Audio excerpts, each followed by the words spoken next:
So this one's come up in clinic a couple of times in the last week or so, and it's a something called reciprocal inhibition. Now those two words together, reciprocal meaning the opposite of, and inhibition means it doesn't work, essentially. Okay, so reciprocal inhibition is best described with a bicep and a tricep. So if I get my arms out here, okay, my widdly little arms, okay, if my bicep is on and I'm trying to lift something up, I want my tricep to be off. So this one should be 100% on, and this one should be 100% off, and that is what reciprocal inhibition is. Okay, it's where muscles work in pairs, essentially. No muscle ever works directly in a pair, as far as I know, but you know, there's always counter relationships somewhere along the line. A percentage of muscles work here, there, and everywhere. But if I want to bend my arm as maximally as possible, this one needs to be off as maximally as possible. Our body should do that automatically. It doesn't, unfortunately, and that's mostly down to habit. Okay, so if you're at your desk, your arms are bent. Okay, you're typing away on your keyboard. Okay, arms are bent, so this muscle is technically on, just very slightly, but it is on just a little bit all of the time. That then limits what this one does, because this one becomes a habit, and your brain is used to saying, okay, this one's on, and it's on 99% of the time, so it should remain on 99% of the time. Getting it to switch off is then difficult for your brain to automatically do, which limits the strength potential of your tricep. Now that means that when you come to something like a bench press or a push-up or some sort of pressing exercise, this one ain't working properly.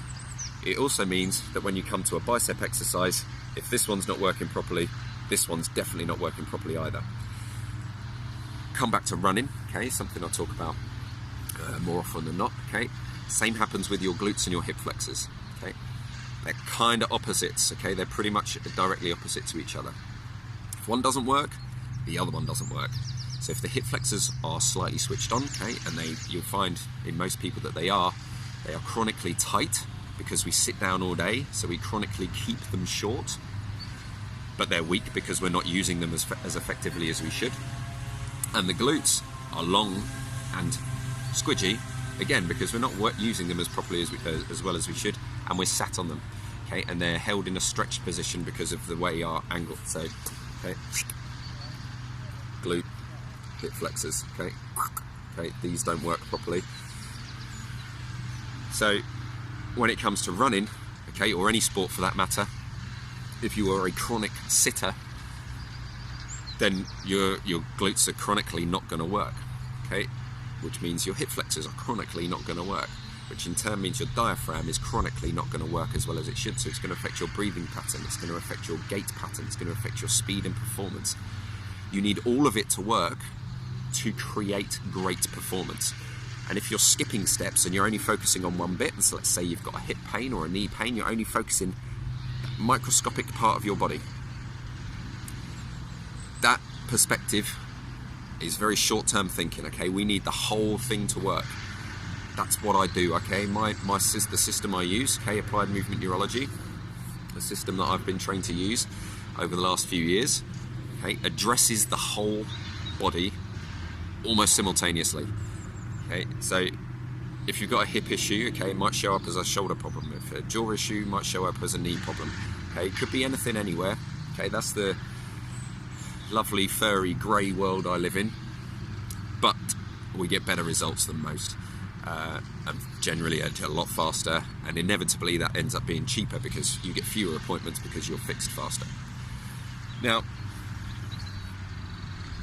it's actually quite easy to turn on your glutes.